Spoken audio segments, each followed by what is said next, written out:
Saya banyak untuk Marcel mungkin ya, beliau nantangnya adanya anti tembak mungkin ya. Anti tembak, beliau mengatakan bohong pakai trik. Nah, nanti boleh nanti pistol dari Anda boleh tembak saya nanti. Dan juga buat Marcel gitu ya. Jikalau beliau tertipu dengan dukun-dukun, janganlah menggunakan kata dukun, berarti semuanya. Pakai ada yang kata oknum dukun. Ya, jadi Marcel ini kita tantang untuk adu tembak. Jadi Marcel kekuatannya seberapa, ambil tembakan dari manapun, pistol dari siapapun, dimanapun. Silakan. Marcel berdiri sebelah, ganti-gantian tembak-tembakan. Mau dia duluan nggak masalah. Itu tantangan daripada korban dari orang itu terus merasa kebal. Nah ini kalau ditembak ya lewat. Masalahnya di Indonesia tuh nggak boleh air gun atau airsoft gun atau menggunakan senjata api untuk sengaja ditodongkan ke orang untuk dites. Jadi itu jebakan masuknya. Kalau saya mengiyakan, saya yang coba nih tembak, dar, mati, saya yang kena. Penyalahgunaan senjata. Karena airsoft gun dan air gun tuh ada kartu member ya, saudara. Member yang hanya boleh dipraktekkan di wilayah itu doang sebagai latihan. Nggak boleh dibawa-bawa ke tempat umum, apalagi ditembakkan ke orang. Cuman sempat juga katanya kalau udah bikin perjanjian sebenarnya tidak masalah. Itu kata lawyernya si para dukun itu. Kalau perjanjian. Coba bikin perjanjian ke polisi. Saya udah coba soalnya, nggak ada polisi yang mengizinkan. Saya udah coba tanya ke polisi, nggak boleh. Coba aja buat, silahkan. Kalau boleh pinjem pistol polisi. Saya mau lihat, bikin videonya, tembakin sendiri. Saya mau nggak mau ikut campur. Kalau saya ikut campur nanti kena hukum malah.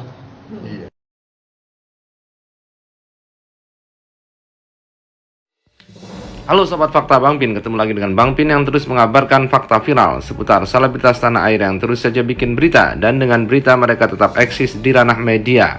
Marcel Radival terus saja menjadi sorotan. Namun kali ini adalah kecerdasannya saat selalu dengan perhitungan. Karena apa yang dia lakukan membongkar praktek dukun ini adalah merupakan hal yang cukup membahayakan. Seperti saat ngeluruk ke padepokan Nurzat Sejati milik Gus Samsudin, Marcel sempat hampir dipukul oleh santri dari Gus Samsudin. Tetapi Marcel ini cerdas sehingga dia siap sudah dengan segala konsekuensi dan resikonya. Marcel pun selalu tidak mau untuk tidak disorot kamera dan selalu menghidupkan akun Instagramnya. Bahkan saat dia disuruh masuk, dia tidak mau.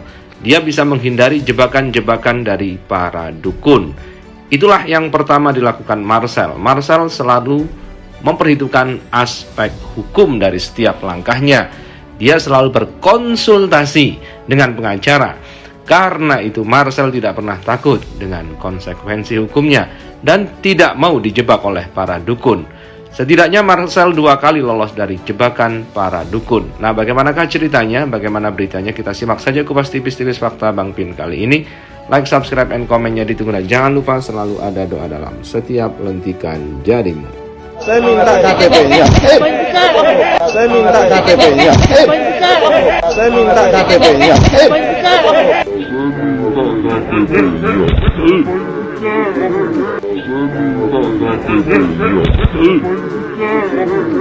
Tapi kemarin itu belum sempat nonjok ya Pak ya? Enggak. Oh enggak mau yang... Mau saya betulkan kepala saya malah. Mau saya betulkan kepala saya malah. Mau saya betulkan kepala saya malah.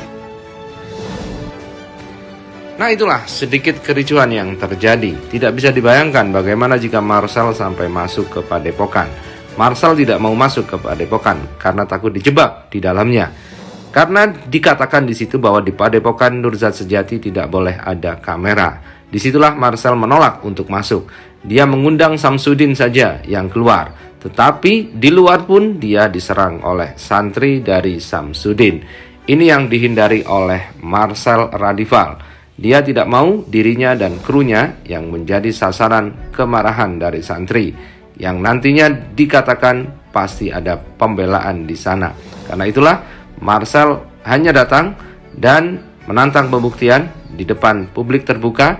Sementara saat dia dimintai KTP, Marcel juga tidak mau karena dia takut akan dijebak. Dan terbukti KTP yang diberikan oleh Marcel kepada kepala desa akhirnya diungkapkan ke publik. Dan akhirnya publik tahu nama asli dari Marcel Radival.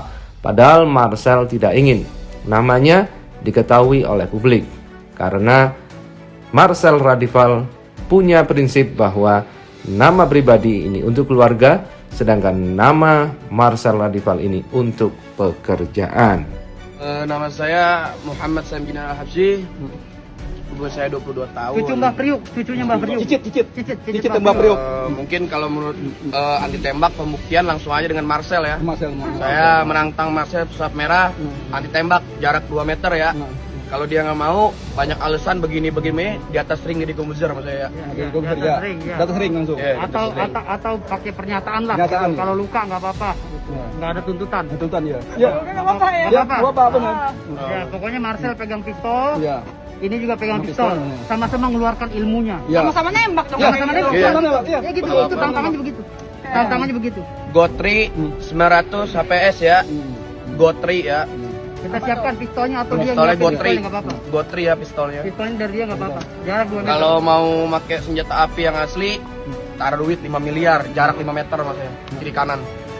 Kalau nggak pakai duit, langsung aja sekali sewa sama saya. Gitu.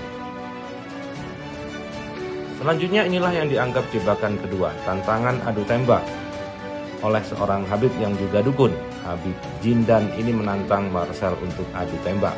Tetapi Marcel adalah orang yang cerdas, bahwa dia tidak ingin dijebak. Saat dia membawa senjata api, pastinya nanti akan dipermasalahkan, karena kepemilikan senjata api ini harus izin. Marcel juga sudah mendatangi kepolisian untuk meminta izin akan menggelar acara pembuktian terbuka, tetapi tetap tidak mendapatkan izin. Dan disitulah Marcel pun menantang, jika memang para dukun ini bisa mendapatkan izin untuk adu tembak dengan Marcel. Dari sini terlihat Marcel sangat cerdas dan sangat hati-hati, sangat teliti, karena dia tahu pekerjaan dia ini sangat beresiko, karena membongkar praktik-praktik dukun yang menggunakan trik sulap untuk mengelabui pasiennya. Apakah kasus ini akan terus berlanjut? Dan di sini juga ada Dennis Karista yang selalu bisa saja menjadikan sebuah kasus ini tetap viral, karena Dennis Karista memang ahlinya. Korban dari orang itu terus merasa kebal. Nah ini kalau ditembak ya lewat. Masalahnya di Indonesia tuh nggak boleh air gun atau airsoft gun atau menggunakan senjata api untuk sengaja ditodongkan ke orang untuk dites. Jadi itu jebakan masuknya. Kalau saya mengiyakan, saya yang coba nih tembak, dar, mati, saya yang kena. Penyalahgunaan senjata. Karena airsoft gun dan air gun tuh ada kartu member ya, saudara. Member yang hanya boleh dipraktekkan di wilayah itu doang sebagai latihan. Gak boleh dibawa-bawa ke tempat umum, apalagi ditembakkan ke orang. Cuman sempat juga katanya kalau udah bikin perjanjian sebenarnya tidak masalah. Itu kata lawyernya si para dukun itu. Kalau perjanjian. Coba bikin perjanjian ke polisi itu. Saya udah coba soalnya, nggak ada polisi yang mengizinkan. Saya udah coba tanya ke polisi-polisi, nggak boleh. Coba aja buat, silahkan. Kalau boleh pinjem pistol polisi. Saya mau lihat, bikin videonya, tembakin sendiri. Saya mau nggak mau ikut campur. Kalau saya ikut campur nanti kena hukum malah. Karena dari undangan terbuka di awal, ya,